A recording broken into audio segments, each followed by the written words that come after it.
Shalom, first and foremost, I'd like to give all praise to Yahweh, Ba'ashem, Yahushai, Ba'ashem Rakakadash.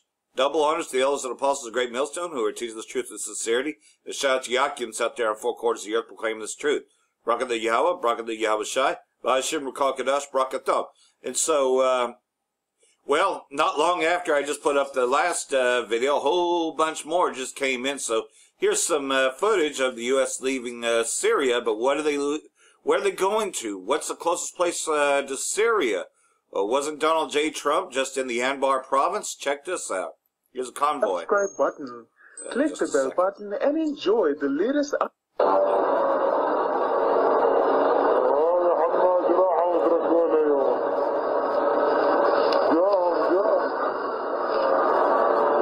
the terrorists are leaving Syria. They're going into Iraq.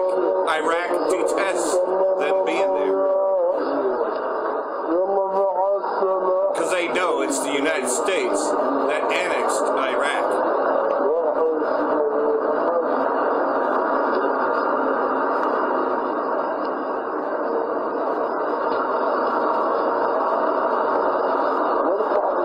So you see, what it was an exchange. Now Gomer is going to take over that part of Syria, and then the United States is going to be in Iraq.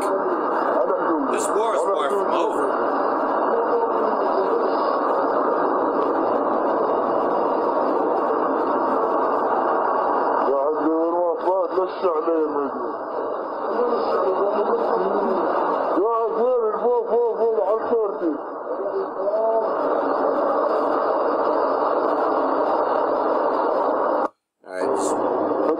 Not a very good footage, but you get the general idea, though, that while they're leaving Syria, they are beefing up military inside of Iraq.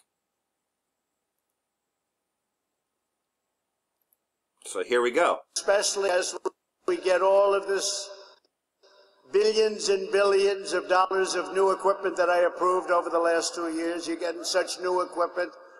Your eyes are popping, right? So there you go. He's increasing military in Iraq. So Melania and I are thrilled to be here with the extraordinary men and women of the American Armed Forces, the greatest military, and especially as we get all of this billions and billions of dollars of new equipment approved over the last 2 years. You're getting such new equipment. Your eyes are popping, right? Your eyes are popping. You're getting the best equipment in the world. As you know, it was being very rapidly depleted. No enemy on earth can match the awesome strength of American soldiers, sailors, That's why you're afraid of S-400s, and Marines. Nobody's even close. And nobody is even close in terms of our equipment. We make the greatest equipment in the world. Whether it's That's why you couldn't hit Damascus, huh? Or anything you want to name. We have the greatest in the world. The jet fighters, the new F-35, the super F-18s. We have the greatest fighter jets in the world. We make the greatest equipment in the world. But you strike fear into the hearts of our enemies and bring comfort to all of our allies and those who cherish peace. And we want peace. And the best way to have peace is strength. When we're strong, we're going to have peace. If we're not strong, you know what happens. So we're stronger than ever. And very soon, when it all comes in, when that equipment keeps flowing, it's being made, much of it now, there'll be nobody ever in history that's even close. American and coalition forces have had one military victory after another over the last 2 years against ISIS, including the retaking of both Mosul in Iraq and Raqqa in Syria. We've liberated more than 20,000 square miles of territory. Think of what that is, 20,000. Yeah, and there goes this rhetoric, right? But yet there's still 34,000 ISIS members between Iraq and Syria. So really the numbers stayed the same because the U.S. really protected ISIS all along. Because ISIS has always been an asset of the United States. So while that's going on, Yeah, if you believe that, then you're a sucker, because there's more to this. Well, first of all... All right, hold on. It's fucking up now. At ease. Let's have a good time. Let's have a good time. The courageous men and women at Al-Assad Air Base are on the leading edge of our fight to vanquish America's terrorist enemies. You know them. The other reason I'm here today is to personally thank you and every service member throughout this region for the near elimination of the ISIS territorial caliphate in Iraq and in Syria. 2 years ago, when I became president, they were a very dominant group. They were very dominant. It's because Putin got rid of them, not you, piece of shit. but make no mistake, there's still 34,000 ISIS members. I looked at a map, and 2 years ago it was a lot of red all over that map, but now you have a couple little spots. Notice how he doesn't give credit to the Syrian Arab Army or Russia. America should be doing the fighting for every nation on earth, not being reimbursed in many cases at all. If they want us to do the fighting, they also have to pay a price. And sometimes that's also a monetary price. So we're not the suckers of the world. We're no longer the suckers, folks. And people aren't looking at us as suckers. And I love you, folks, because most of you are nodding your head this way. We're respected again as a nation. We're respected again. We're not nation building. Rebuilding Syria will require a political solution. And it's a solution that should be paid for by its very rich neighboring countries, not the United States. Let them pay for it. And they will. They will. In fact, Saudi Arabia yesterday, you probably read, stepped up to the plate and has already made a commitment of substantial funds for development. Yeah, and there's ISIS. Erdogan of Turkey has also agreed. Make no mistake about it, Saudi Arabia is also Amalek. It ain't just Israeli state. There will be a strong, deliberate, and orderly withdrawal. Amalek loves to disguise itself from Syria. Very deliberate, very orderly. While maintaining the U.S. presence in Iraq to prevent an ISIS resurgence and to there you go. We'll US continue its presence and in also Iraq. To always watch very closely just a shift over any potential reformation of ISIS, and also to watch over Iran. We'll be watching. Oh, there's the big one. We are putting what we've been telling our people for longest. Big first. time World War II will kick off once they fuck with Iran. So there you go. There you got the lineup now.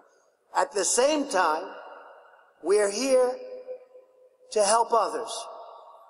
And for all of you that have those red caps, and I saw them before, I signed a lot of them, it says, "Make America Great Again." And you know what? That's exactly what we're doing. Yeah, so there you go. There's the ego of the so-called white man for you. And here's Syria's response to Amalek's attack. Hello and welcome. This is a Top 5 on Press TV. Syria has strongly slammed Israel's recent airstrikes near the capital Damascus as a blatant violation of a United Nations Security Council resolution. In separate letters to the UN Secretary General and the head of the UN Security Council, the Syrian Foreign Ministry accused Israel of seeking to prolong the crisis in Syria. The Foreign Ministry said what Israel is doing is tantamount to what Daesh and other terrorist groups are seeking to achieve in Syria. Damascus stressed that Israel would have not attacked Syria if it had not enjoyed the U.S. unflinching support. Lebanon has also condemned Israel for violating its airspace. On Tuesday, Syria said it intercepted missiles fired by Israeli warplanes from above the Lebanese territories.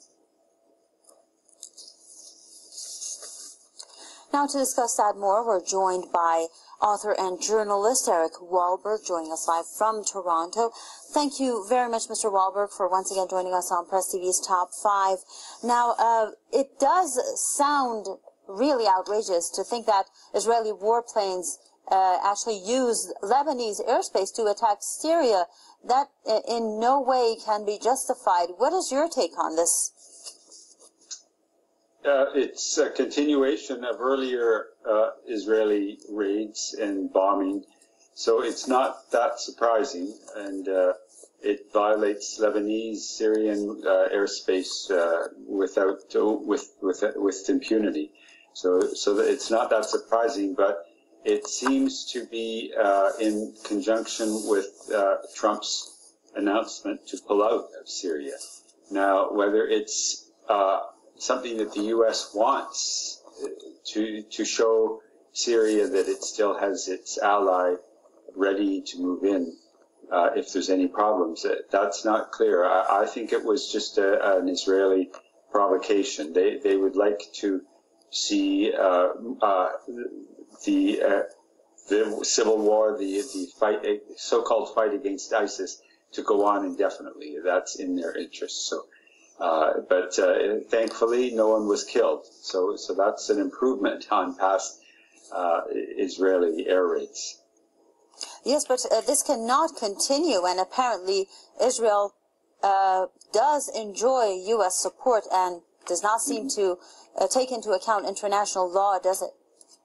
No, and it must have U.S. backing here. I think if there was an attempt to take something to the Security Council, the U.S. would vote against any motion. So we're not really. I thought, and I still think that this pulling out of Syria is an important statement of Trump, that he is not in the back pockets of the military. But perhaps I'm naive in this. I don't know, because the U.S. it's got Iraq, it's got its troops in Iraq, and it's right on the border with Syria. So if there's any need to do anything to fight ISIS, it's the fact that it doesn't have its troops on Syrian territory is no problem in fighting ISIS. Thank you very much, Mr. Which we know that their goal was never to fight ISIS to begin with. So while Trump is amping up his war rhetoric, let's see what Russia's doing. They have successfully tested the new weapon of Judgment Day.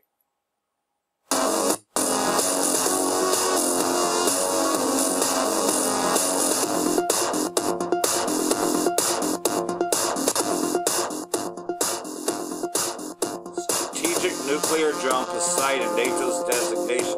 According to official representation of Pentagon's strategic nuclear drone, Poseidon is an unmanned submarine with big speed, unlimited range, and can swim with greatly depth. So, yeah, Russia has a newer weapon, and it can be drone-like carrier. Poseidon. So that's interesting. Is able to erase the map of the world, the coastal enemies. So, here's how a great portion of those 200 million nuclear missiles will be fired on America. We are hastening that day.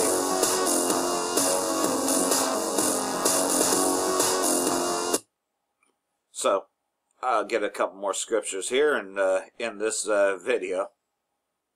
So continuing on into Ezekiel chapter 38, verse 4, and this could very well pass next year, but you're seeing the build-up to this.